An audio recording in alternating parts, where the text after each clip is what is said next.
Turki itu adalah negara Kristen dan itu benar diperangi. Abang tahu perang salib? Dalam Islam itu, kalau dia seorang Islam, dia belum tentu selamat dari kalimat kafir. Tidak boleh ada paksaan ya. Bukan ada yang sedang memaksa ya. Tidak boleh ada paksaan. Aturannya begitu. Itu oke. Bagus berarti ya Bang ya. Bukan ada yang sedang memaksa atau pernah terjadi pemaksaan ya, tetapi aturannya kita tetapkan bahwasanya tidak boleh ada pemaksaan. Enggak sih, tadi kan Abang bilang tidak ada paksaan dalam iman Islam. Ini gimana nih? Perangilah orang-orang yang tidak beriman kepada Allah dan hari akhir, tidak mengharamkan apa yang telah diharamkan Allah dan Rasulnya, dan tidak mengikuti agama yang hak Islam, yaitu orang-orang yang telah diberi kitab Yahudi Nasrani hingga mereka membayar jizyah dengan patuh dan mereka tunduk gitu.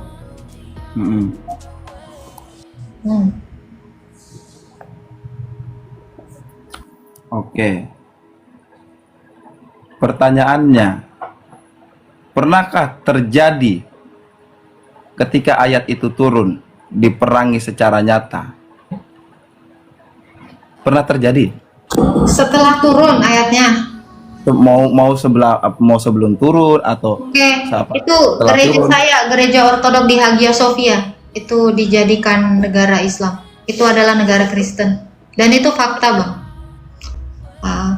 Perang salib itu nyata Bang. Negara mana? Turki itu adalah negara Kristen dan itu benar diperangi. Abang tahu perang salib? Nah itu Bang. Abang kalau baca sejarahnya atau literasinya itu benar-benar kami orang Kristen Ortodok diperangi Bang. Sekarang begini, apakah itu murni sumbernya valid bahwasanya yang perang itu bukan orang-orang bayaran tuh? Kalau dikatakan apakah itu valid apa orang-orang bayaran, Bang, masalahnya yang sekarang menduduki itu negara itu orang Islam, bahkan gereja Hagia Sophia. Itu juga sudah dikuasai. Itu. Dan ini data ya, ini data dari gereja kami gitu. Iya betul. Gereja kami itu mengalami aniaya. Oke, pertanyaannya yang memerangi murni enggak tuh orang-orang kami atau agama? Siapa lagi? Sultan Mehmet II, Abang boleh googling. Apa? Sultan Mehmet II, Abang boleh googling itu. Enggak, masalahnya ucapan Ibu Agatha sudah pernah divalidasi oleh seorang pendeta tuh.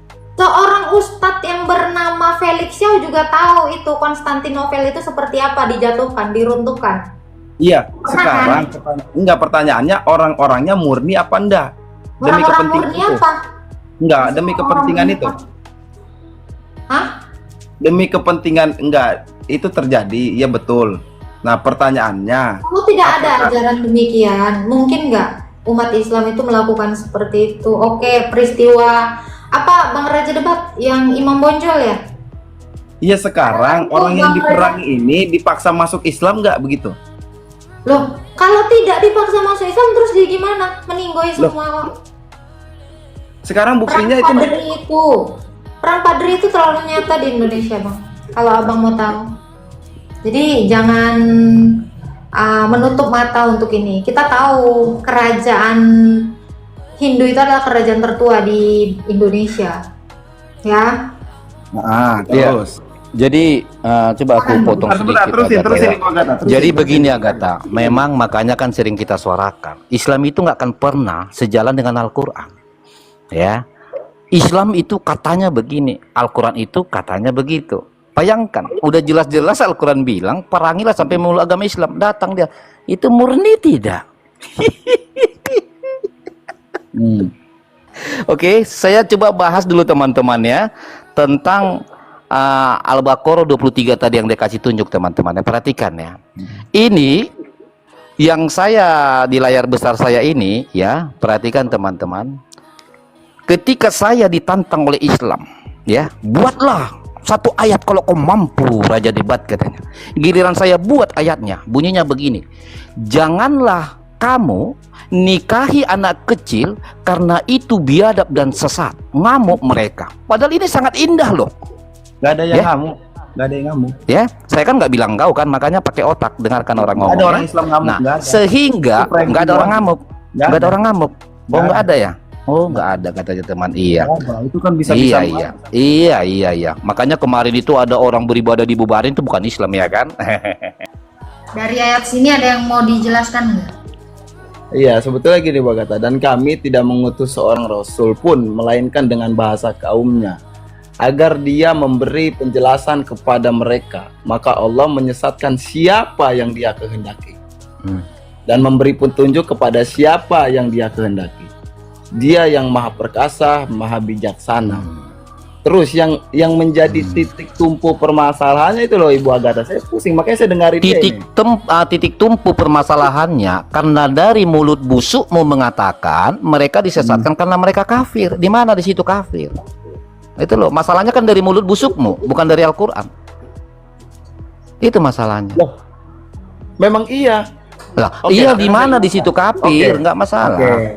Ada nggak di situ Di dikatakan? ayat itu, makanya kamu tadi saya lagi baca ayat, sinyalmu baiki, jangan turun. Loh, sinyal saya baik kok, makanya selalu Tadi saya kan sempat turun ikuti kan. narasi Anda kan. Itu bukan masalah sinyal. Makanya pakai otak.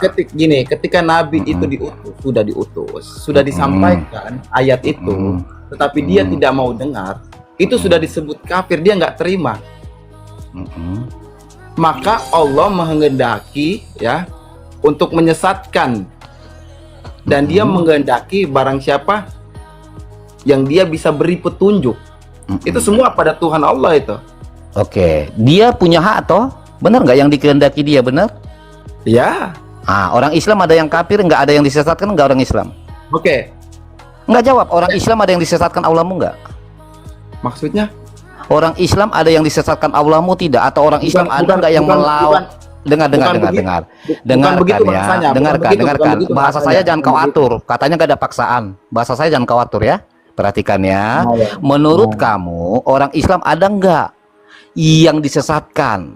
Karena arti disesatkan maksud saya di situ mereka jadi melawan atau melanggar perintah Allahmu. Ada nggak orang Islam itu kafir? Coba. Jangankan di sana, di sini pun banyak itu yang Ya yang sudah, berarti baik. Dalam Islam itu, kalau dia seorang Islam, dia belum tentu selamat dari kalimat kafir. Kafir itu bukan hanya orang yang tidak percaya Tuhan. Jadi mentang-mentang dia Islam, dia tidak kafir. Nanti dulu. Tidak semua orang Islam itu selamat dari kalimat kafir. Mata kafiro, wa Abu Thalib mata alil kufri. Contoh, ada kafir yang disebut kufur nikmat. Sudahlah diberi rezeki tapi masih mengeluh. Itu kafir tuh kelakuannya. Sudahlah punya gaji tetap tetapi masih mau merampas haknya orang lain. Itu kafir juga. Jadi mentang-mentang dia Islam, nggak selamat dia dari ucapan kafir. Maksud abang ada juga orang Islam yang disebut kafir? Ada, nggak selamat dia dari ucapan kafir. Perbuatannya, lisannya, tingkah lakunya kafir itu. Jadi bukan mentang-mentang dia Islam dia nggak kafir, enggak. Nah, berarti Islam itu bukan jaminan seseorang itu bisa selamat gitu bang? Gimana? Islam bukan jaminan seseorang bisa selamat dong kalau gitu? Kalau disebut seperti itu, Islam bukan jaminan. Untuk apa dia menjadi agama dan mengajak banyak orang kalau dia tidak bisa menjamin keselamatan? Kan begitu. Jadi maksudnya Islam itu menjamin keselamatan gitu bang? Iya, bagi orang-orang yang sempurna mengikuti ajarannya. Oh, jadi kalau tidak sempurna mengikuti ajarannya nggak ada yang selamat? Nah, sekarang saya sholat tapi saya maling. Nggak selamat itu? Lah. Oke. Saya mabuk-mabukan, saya setiap hari narkoba, walaupun saya sholat. Lah selamat emang itu? Kan berarti enggak. Agama itu tidak mendidik seseorang dong untuk menjadi baik? Agamanya sudah mendidik, perkara orang itu mau ikut.